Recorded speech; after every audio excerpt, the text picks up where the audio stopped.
Murali K, also known as Comrade Ajit, is an Indian revolutionary adhering to Marxism, Leninism, Maoism. His political work, which upholds the politics of Naxalbari, can be traced back to the 1970s when he rejected the revisionist politics of the Communist Party of India.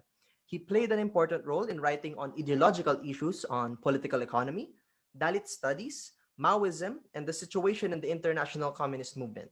His works, rather, contributed to the unification of Maoist forces in India, including essays which have been collected in works in critiquing Brahmanism, against Vacunism, and of concepts and methods which you could get on Foreign Languages Press.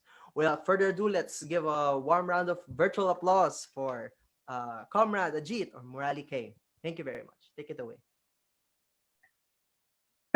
Thank you, and red salutes to all of you participants. And a special thanks to the hosts of this program, Institute of Nationalist Studies in the Philippines, for conceiving and organizing this sort of a roundtable discussion.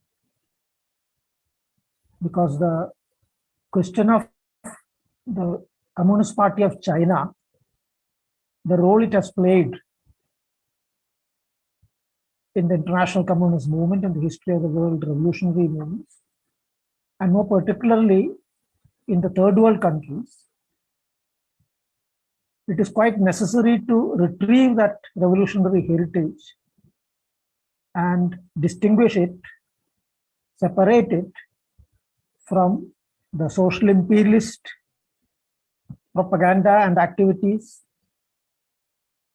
that are being carried out by the present bunch of rulers in China who parade under the name of the Communist Party of China and who have used the opportunity of the centenary of the founding of that party to boost their own revisionist social imperialist propaganda. So that is why this event is especially important and quite timely. Now, to get on with this topic that has been suggested for me, we will first have to get into some background to understand the way things had actually shaped up in India. As you know, India was a colony of Britain for a very long period. And British rule, as well as the imperialist capital that was invested here, led to the emergence and growth of a proletariat, and also to the assimilation of revolutionary ideas from abroad. And in particular, the 1917 October Revolution, led by Comrade Lenin, had a big impact in the whole country. A lot of youth were attracted to these ideas of communism that was now forcefully being put forward by the actual practice of revolution in the Russian Empire, which seized power and destroyed the Tsarist Empire. And this inspired a lot of people to turn towards communism, to the formation of some sort of a party grouping in various parts of India. With the available literature, they formed small study groups or activist groups and started organizing among the workers and all that. And of course, many of them had come from the earlier existing political movement, particularly Indian National Congress, which was being led by the bourgeoisie, who were at that time having some sort of a nationalist pretense, but essentially comprador. So while this was going on, the October Revolution happened. That provided a further inspiration to all these organizations, because even before this, the biography of Karl Marx had come out in some of the national languages of the subcontinent. Some understanding of socialism, scientific socialism as propounded by the founders of Marxism, had been elaborated upon in some magazine articles and all that. So there was a certain ideological background also to this. Now, after 1970, when the Communist International was formed, Comintern was formed, and its conference was held in Moscow, this brought together several Indian emigre revolutionaries to Moscow. They came, for example, there was M.N. Roy and his partner Evelyn Roy, who came from Mexico as representatives actually of the Mexican Communist Party. There were others who came from Germany and other countries of Europe also, from Japan also. So all of them could meet together in Moscow. And this later led, after, I believe, the 1920 conference of the Communist International, to the formation of a center in Baku that was in the Soviet Central Asia, and the formation of a communist organization there. Now, meanwhile, while this was going on, there was another section, a section of Muslim youth who were inspired by anti-British sentiments, and particularly the destruction of the Caliphate, Turkish Caliphate by the British after the First World War. So they had decided to leave India and possibly journey to Turkey to join a struggle against the British. Now, on the way, the Soviet Revolution, the October Revolution, had started spreading over to the Central Asian part of the old Russian Empire. And there, they came into touch with the Soviet revolutionaries, Soviet Communist Party activists, and were won over to communism. And in this, M.N. Roy and Evelyn Roy have played a major role. So, incorporating these comrades also, the Communist Party of India was formed in Tashkent in 1921. So, I'm sorry, in 1920. So that's actually 1 year before the foundation of the Chinese Communist Party. Now, after the formation of this party in Tashkent, naturally the attempt was to get across the activists to India, to contact the various communist groups that were already existing in India, and to bring them together into a single party. But while traveling back to India, most of these activists were captured by the British. And meanwhile, several of the leading members of the various communist groups that were already existing were also arrested. So the initial effort could not actually take off. Later, in 1925, a conference was held in Kanpur, which is at present in the state of Uttar Pradesh of India, where the party was founded again. So therefore, we have two dates for the foundation of the Communist Party of India. One is the 1920 foundation in Tashkent, which date has been accepted generally by the revolutionary stream of the Communist Party of India. The other one is the foundation in 1925, and that has been declared as the founding date by what later developed as the revisionist tendency, stream in the communist movement, at present represented by the CPI. Now, there was a split in the CPI in the 1960s, and another formation came up known as the Communist Party of India Marxist, which is actually centrist and revisionist, became full-fledged revisionist within a short period of time. But they have upheld the formation of the party in Tashkent as the founding date.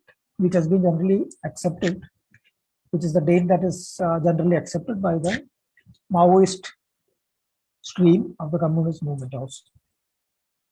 So this was the, what do you say, sort of the background of the formation of the Communist Party.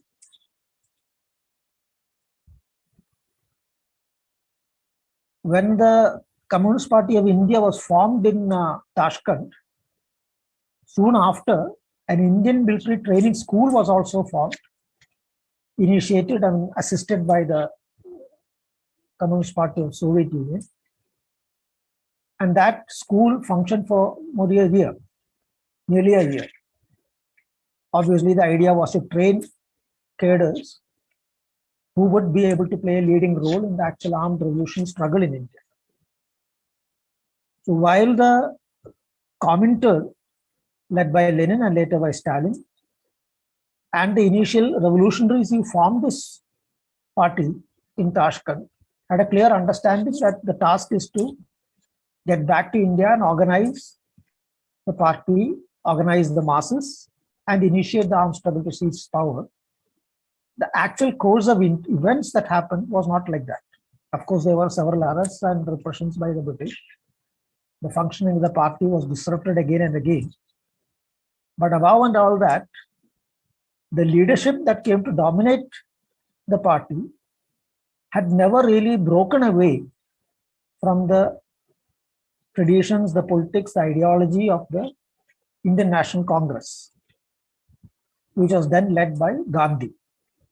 So though they differed with Gandhi on the question of armed struggle and violence and all that, they failed to make a proper class analysis of Indian society and to understand the differentiation between the comprador bourgeoisie and the national bourgeoisie, to identify the peasantry as the main force, to identify the center of gravity of the party's work as the rural areas, and build the party and the armed struggle focusing on those rural areas. So while organizational activities were carried out, peasants' organizations were formed, workers' organizations were formed, students were organized, women were organized, mass organization was done at a large scale, and several struggles were carried out. None of this was focused on the central task of initiating and advancing the armed revolution.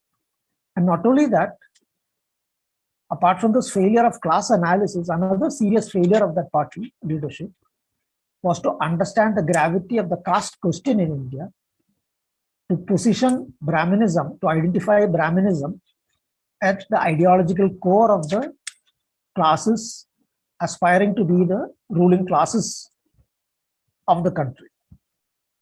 So as a result, this party failed to mobilize and unite with this stream that was coming up as anti-Brahminical struggles, mainly spearheaded by the Dalits and other oppressed caste sections.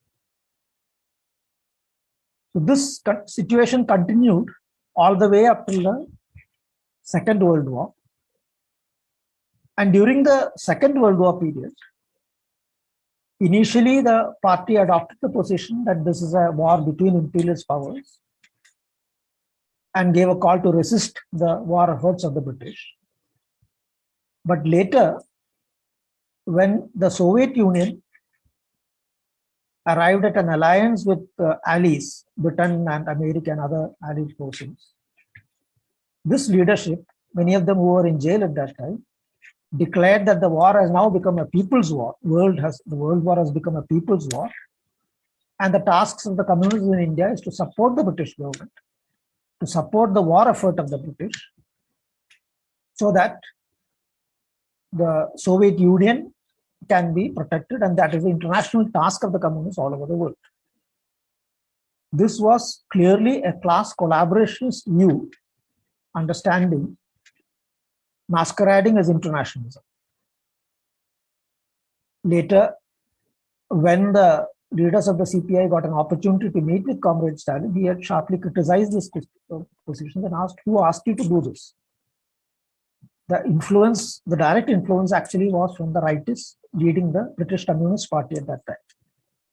Well, anyway, while this happened, it was interesting to compare this position of the leadership of the Communist Party of India at that time with the understanding that Mao Zedong was advancing, where he said that it is quite possible that a socialist country might make compromises with other countries, but the tasks of the revolutionaries in every country is to carry forward the revolution. There is no question of your abandoning your revolution in the name that a socialist country has made such an alliance. That is not what the CPI did. They immediately used that opportunity, actually, one would say, to curry favor with British imperialism. Now, when the war ended, there was an extremely favorable revolutionary situation all over the subcontinent. At that time, partition had not taken place, and so it would be appropriate to call it the South Asian subcontinent. There was a revolutionary atmosphere all over the country. There were revolts in several British military camps, armed forces, air force camps, and all that. There was a mutiny in the Royal Navy where practically all the ships of the British Indian naval fleet that was docked in Mumbai had revolted. And this was greeted and joined, supported by thousands of workers who immediately struck work and came out on the streets of Mumbai. The youth had come out in thousands. So altogether, there was a very extremely favorable situation for taking forward the armed struggle. But that again was not what the Russian leadership did. Instead, in 1948, when the second Congress of the party was convened, the leadership that came up in the name of opposing the rightism of the earlier leadership proposed and enforced a line which called for urban-centered armed insurrections. And not only that, this leadership that was led by B.T. Ranadive went on to attack the CPC and the path of revolution that it had developed quite successfully as not suitable for India. And not only that, actually attacked, criticized Mao Zedong as exhibiting nationalist tendencies. So once again, an extremely favorable opportunity for revolutionary upsurge was aborted. Now, in between, the first official interaction of the China Communist Party and the Communist Party of India took place sometime in the 1930s. Interestingly, that was a letter written by the leadership of the China Communist Party to the CPI leadership, calling on them to end the factionalism that was strongly prevailing in the Indian party, to get rid of that factionalism, to unite, and to focus on the revolutionary tasks. So one can understand this was in the 30s where the China Communist Party was already well engaged in developing the armed struggle. And here you had a group of leadership who were just simply wasting away revolutionary opportunities and the revolutionary energy of the thousands and crores of masses who had mobilized under the leadership. Now, while this was happening in the 1940s, to come back to the 1940s, from 1947 onwards, I believe, 1946, I believe, an armed struggle had slowly started developing in Telangana. Telangana is a region which was earlier in the, it was a, a native state ruled by a king, Nizam. Then later it became part of a state known as Andhra Pradesh. And perhaps a decade back or so, that was again separated and is now an independent state, a separate state. But this Telangana at that time was part of the Nizam's kingdom. And there, the peasantry organized by the Communist Party had started a struggle against the local landlords, which steadily and slowly started developing into an armed struggle, leading up to the seizure of power and the establishment of the peasants' power in a very large region of that place. So this was the Telangana armed struggle. Now, while this Telangana armed struggle was going on, the party Congress was held, the second Congress. But instead of supporting this Telangana armed struggle, instead of calling the party to mobilize and focus its efforts on supporting that struggle or trying to develop similar struggles in other parts of the country, we saw that B.T. Ranadive had called for a urban-centered insurrectionary movements, which actually smashed up whatever party organization was there and isolated the Telangana movement also to that extent. So the setback suffered by the party following the implementation of Ranadive's line gave an opportunity for the party leadership in Telangana, at that time Andhra Party Committee, to challenge this leadership and ultimately succeed in taking over the leadership. Then for a brief period of time, the path of revolution put forward by the China Communist Party, namely the protracted People's War, New Democracy and all these things were adopted by the Communist Party of India. And efforts were made to develop this all over the country. But the leadership of the struggle, though they had played an important role in developing the struggle and attacking the Ranadive's line and all that, the leadership of the struggle was not consistent, was not steady in its ideological position.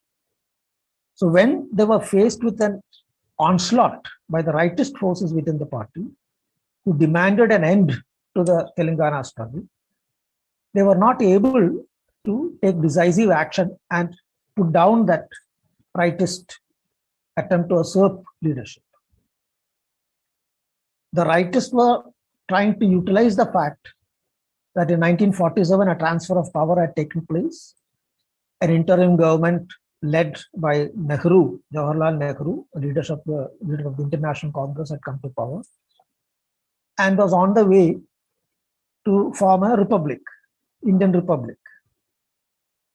So they were arguing that the conditions have changed now and we should not immediately carry out this armed struggle. Rather, we should utilize this opportunity in a different manner than all. So when this happened, the party was getting disunited, and instead of focusing all the strength of the party in supporting the Telangana armed struggle and as well as spreading it, attention of the leadership was diverted to this ideological struggle, line struggle stirred up by the rightist forces in the party. Things went to such an extent that ultimately the Communist Party of Soviet Union intervened on the appeal of the Indian Communists to settle the matter. And a delegation went to Moscow and met with Comrade Stalin and the leaders of the Soviet Party. Upon returning, they claimed that Stalin had recommended them to end the armed struggle and join the parliamentary activities and so on. And then later on, think of taking up those armed activities. So using that as a plea, they withdrew the armed struggle. Now, later, documents have come out, minutes of this meeting between the Soviet leadership, including Comrade Stalin and the Indian delegation, have come out. And it is very clear that Stalin had never recommended anything of that sort. Rather, the discussion starts out by his asking the Indian delegation what exactly their political program is. Because though the Soviet party leadership had searched their archives, they could never come up with anything which could be considered as a program of the Indian party. So quite naturally, the question was come, the party does not have a program, it does not have an understanding of Indian society, it has not worked it out. So then on what grounds is the armed struggle taking place? One can naturally expect the sort of questions would have come up in the minds of the Soviet leadership. So they definitely did suggest the necessity of taking up these activities, but at no point did they say that you stop that armed struggle. Rather, they said that you must see how this can be sustained, meanwhile building up forces through other means and all that. But this was used as an excuse by the Indian party leadership to withdraw that armed struggle. So that was the end of the armed struggle in Telangana, which lasted for about 5 years and which succeeded in liberating a large area, which succeeded in standing up to the Indian army and inspired thousands of revolutionaries all over the country, apart from international level also. Then later, from 51 onwards, there is a long period of revisionism dominating in the Indian movement. In between, there was a split in the mid 1960s, which on the one hand, you had a section which later formed the CPIM, claiming to be actual revolutionaries and fighting against the revisionism of the other side. But in actual fact, at the basic level, they were identical in their views. Neither of them identified the fact that India is semi-colonial, semi-feudal, that the task is to carry out a new democratic revolution, and that protracted People's War is the path. Now, during this period, the international communist movement was being stirred up by the polemical debate between the Khrushchevite revolutionist leadership of the CPSU and the revolutionary Marxist-Leninist leadership represented by Mao Zedong and the China Communist Party, Albanian Party, and other forces which stood against this revisionism. So this had become a polarizing development in the international communist movement. It had led to the formation of two camps, one the revisionist camp and the other revolutionary camp. And obviously, the task of communists all over the world was to join and take position in this struggle. But in India, on the one hand, the CPI, that is led by that earlier revisionist leadership, without doubt went along with the Soviet line, whereas the CPM, instead of clearly taking a stand and joining up with the Marxist-Leninist camp led by Comrade Mao Zedong, adopted a centrist position. It is neither this, not that, and all that sort of thing. So it was, but this ideological struggle attracted the revolutionary forces within the Communist Party of India. And all over India, they started grouping up, forming small secret groups to study these documents of the Great Debate, to study the literature of the CPC, and achieve clarity on the tasks of making revolution in India. And in this task, they were ably aided by the CPC through its embassy in India, the consulates in India, as well as through the efforts of the Sri Lankan Communist Party at that time led by Comrade Shanmugadas. So through various new means, the Chinese literature, revolutionary literature, started arriving in India. And that was not an easy task because in between there had been a war between India and China in 1962, a war which was instigated by US imperialism. But at any, whatever that might be,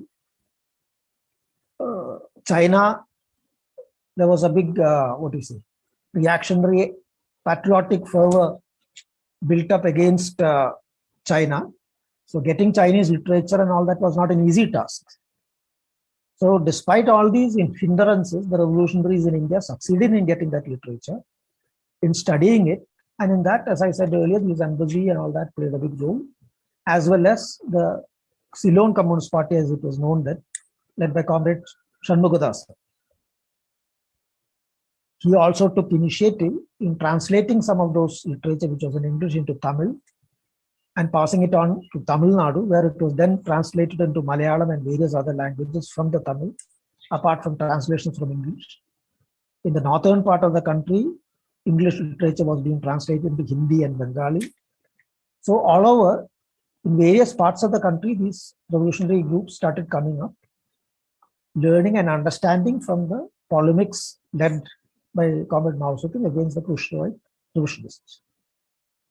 This was also a period when the great proletarian culture revolution broke out in China, and the literature and experiences of that great struggle that also enthused the revolutionary comrades in India and enthused them that it is necessary to rebel against revolutionism, break away from revolutionism, and build a really genuine revolutionary party. So this was the context which went to the ideological background, which went into the initiation of the armed struggle on a new basis in India on the basis of Marxism-Leninism, Mao Zedong thought, as it was known then, in Naxalbari, a village in the northern part of the present state of West Bengal in India. Now, meanwhile, a group of revolutionaries in the CPM, Comrade Charu Majumdar, and Comrade Kanhai Chatterjee, and other comrades, they had also on their own started taking up this ideological struggle independently of each other. In Naxalbari, the group led by Comrade Charu Majumdar had succeeded in establishing contact with the Chinese communists and also succeeded in sending across some comrades through Nepal into China, where they were able to meet with comrades of the CPC and also get some assistance from them in terms of some training and all that sort of stuff. That included also Kanu Sanyal, who was at that time an important leader of the Naxalbari uprising. So this was the background which actually led to the initiation of the Naxalbari struggle, armed struggle. Now the next major role played by the China Communist Party was its world historical editorial, Spring Thunder over India. It characterized the Naxalbari armed peasant uprising, armed struggle, as a peal of spring thunder that has broken out over the Indian horizon. And that actually was a fact, because the Naxalbari armed struggle revolt enthused the revolutionaries all over India who were already in the process of struggling against the revolutionism of the CPI and the centrism represented by the CPM leadership, who were also fully engaged in parliamentary activities. So the revolutionaries were inspired by Naxalbari of adopting the path of armed struggle. And in that context, when this editorial came out, editorial of the Beijing Daily, People's Daily, the editorial on the Spring Thunder over the Indian horizon, this immediately enthused these revolutionaries to join together into a broad All India committee, initially a committee to support the Naxalbari struggle, then an All India Committee of Communist Revolutionaries, which later on went on to the formation of the CPIML. That was one stream. Another stream led by Comrade Kanhai Chatterjee and all that, at that time did not join that party. They formed their own organization due to some differences on the formation and all these things, known as the Maoist Communist Center of India. But for them also, this editorial was an inspiring one, because that editorial not only hailed the Naxalbari struggle, it also put forward a perspective of the path of the Indian Revolution, namely the question of the protracted People's War, the task of new democratic revolution, the task of centering the party's activities in the rural areas, and peasantry as main force, and all these things, identifying the country as semi-colonial, semi-feudal. These actually were already there in the understanding of the revolutionaries who was slowly starting to break out of CPM revolutionism. So when this editorial came forward, and later articles in the Chinese press came out, that gave more clarity to the comrades, and reading Mao Zedong's work as well as all these writings, and inspired by the teachings of the great proletarian culture revolution, all of this went into the formation of the revolutionary party, the CPIML as well as the NCCI in India. So that was the world historical role played by the China Communist Party as far as the Indian Revolution is concerned. Earlier also, as we saw, at various times it had tried to intervene and give guidance, suggestions and all that. But that was not acceptable to the leadership precisely because of the revisionist character. But in this case, there was a revolutionary leadership, one already seeking out the correct path of the Indian Revolution, and therefore the call, the orientation, the support extended by the China Communist Party went on to become a major source of inspiration for these comrades. So later on also several articles used to come in the pages of the various Chinese magazines and all that. It was a regular feature in the Peking radio broadcasts. And one of the major attacks being waged against these revolutionaries by the reactionary forces of that was that of being China, spies of China and fifth columnists of China and all that. But as Charu Majumdar pointed out, that had never had any effect on the broad masses, because for them, the greatest enemy and the real enemy was the Indian state and the various ruling classes here. They were not at all influenced by this anti-China propaganda. So later on, another interaction of the China Communist Party with the Indian comrades, that now of the CPI-MI, is reported to have taken place sometime in the early 70s. A delegation had been sent to China on the instructions of Comrade Charu Majumdar. They had met with Comrade Kangshan and Chao Enlai in China, and returned safely also. But the minutes was not available. It was said that it was destroyed for security reasons or something. But what happened after this meeting was that this meeting and the suggestions given by the China Communist Party through Comrade Kangshan and all that was utilized by the rightist forces within the CPI-ML to attack the general orientation of the party, the orientation of armed struggle, protracted armed struggle and all that, and also defame Comrade Charu Majumdar. In fact, the very person who was sent for this discussion, upon arrest, joined up with other rightist forces, central leadership forces, already in jail, to issue a public statement attacking the party line. This caused great disruption in the Marxist-Leninist movement in India, because this was a public attack at a time when the party was under extreme repression and attack by the enemy forces. So instead of giving clarity, or instead of putting forward these whatever suggestions had been made by the China Communist Party in a constructive manner, they were quite utilized in a manner quite, in a certain sense, similar to where the earlier CPI leadership had utilized the suggestions of Comrade Stalin to actually end the arms struggle. In this case also, that was their attempt, but that didn't succeed, because this arms struggle, as Comrade Charu Majumdar had very clearly pointed out quite earlier, was something that would never die.